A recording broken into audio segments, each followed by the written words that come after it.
Welcome to Birdseeds. Today's a really exciting episode. I'm getting ready to head out of town with my family, specifically my wife, taking a trip, just us, to Red Rocks, to Colorado this year. Our favorite band, the Avett Brothers. Super excited for that. I've never been to Red Rocks. It's been a bucket list venue for me. It's iconic and supposedly some of the best sound in the world. And according to a lot of artists, including the Avett Brothers, it's their favorite venue in the world. And that typically inspires them to provide just once-in-a-lifetime performances. So super excited to get out and see them. If you're watching on video right now, I've got my Avett Brothers shirt on, actually rocking my Avett Brothers hat. And, just again, really excited. So as I'm getting ready to go out of town for about 10 days, I'm doing all the things that you normally do to go out of town. So, make sure your work's buttoned up, check in with everybody, make sure you got coverage lined up, make sure your clients are still taken care of, make sure your house tours are done, that anything that was coming up on the house is taken care of, et cetera, et cetera. Just all those things you do to button yourself up to get out of town. And all that's still happening for sure. But one different thing I'm doing this time to go out of town is I'm pre-hydrating. So I've been a big believer in hydration over the last couple of years, something I've actually worked on quite a bit because I probably didn't have the best hydration for a long time. And I see the benefits and I feel the benefits. So I aim for a gallon of water a day. My real goal is 100, but if I aim for a gallon and I fall a little bit short at 100, I'm totally happy. And if I hit my goal of a gallon, that's great, even better. And to do that, I carry around a giant gallon jug of water. And if you're on video, here it is. It's this giant white gallon jug of water. And speaking of, I bought the Arctic version of it versus the Yeti version of it. The Yeti version, I want to say it was like $150. It was something really expensive, and the Arctic was like $50. And I mean, for all intents and purposes, at least for what I'm using it for, it's perfectly fine. But it will keep water cold for days. I mean, if I leave it overnight in the car or something, come back out, it's still cold. So really happy with that Arctic jug. But to that point, so I'm pre-hydrating to go out of town. Why? Well, there's something called altitude sickness, and I've only been to Colorado once, so I'm not totally sure about it, but I've heard about it. And basically, it's the swift change in altitude. People can sometimes feel like they have the flu or something like that. And, that would stink to go all the way out there to see our favorite band in this iconic venue and not feel good. So I'm doing everything I can, control what I can control, hydrating as much as I can, drinking that water.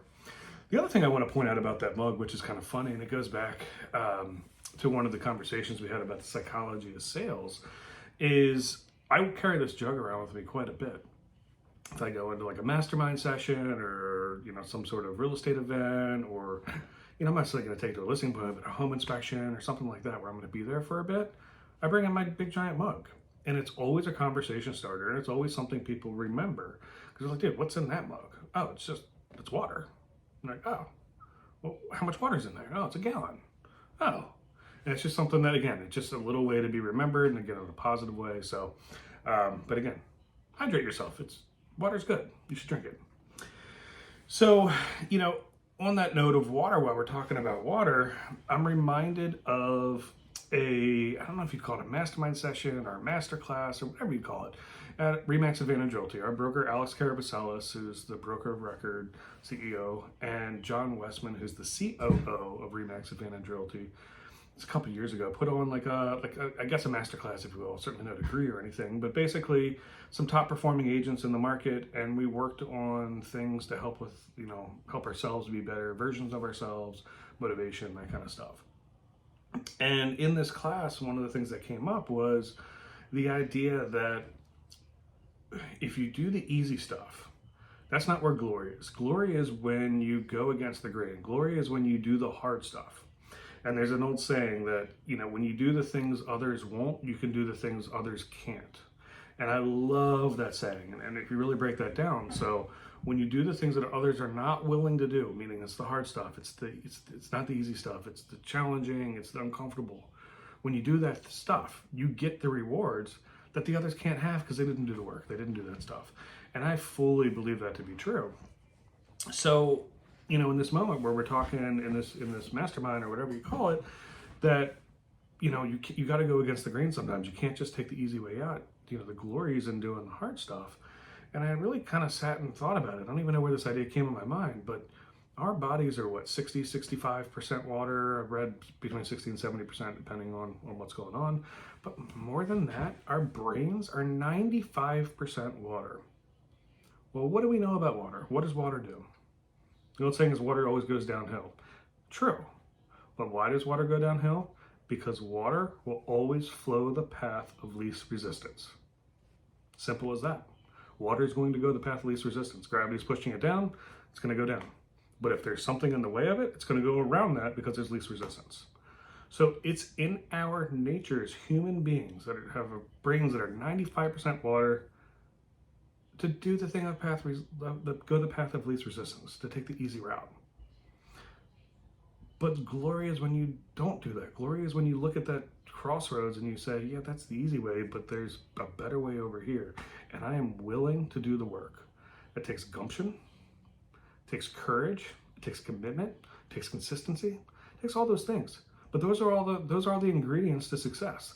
Those are all the ingredients to glory.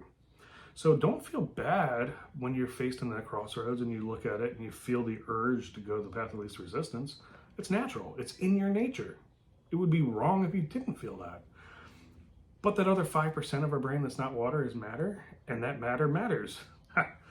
Kind of cheesy, but seriously, that matter matters. And what that matter does is that allows us to make decisions. That matter allows us to analyze the situation and decide which way we're going to go against nature, to go against that natural response of the path of least resistance, to say, nope, I see a better way over here and I'm going to do that. So I encourage you, again, don't feel bad when these things, when that comes up. I can't handle it enough because sometimes I feel guilty or I regret or whatever those negative thoughts are where you go, man, I should have done something different. Don't feel bad about that. That's normal. But take control. Analyze the situation. Sometimes easy way is the right way. Sometimes it truly is. Yeah, being difficult isn't always good. But when the reward is worth it, when you know what's on the other side of that hard work, do it. Go the opposite way. You'll be rewarded for it, without a doubt. Thanks for listening. This is Birdseeds, Joe Bird. Can't wait to see the Ava Brothers coming up here. Can't wait to check out Red Rocks. Can't wait to see an old buddy in Denver area and a new buddy in Denver area. Super excited. And I'll report back on how the show was. Thanks for listening. Birdseeds.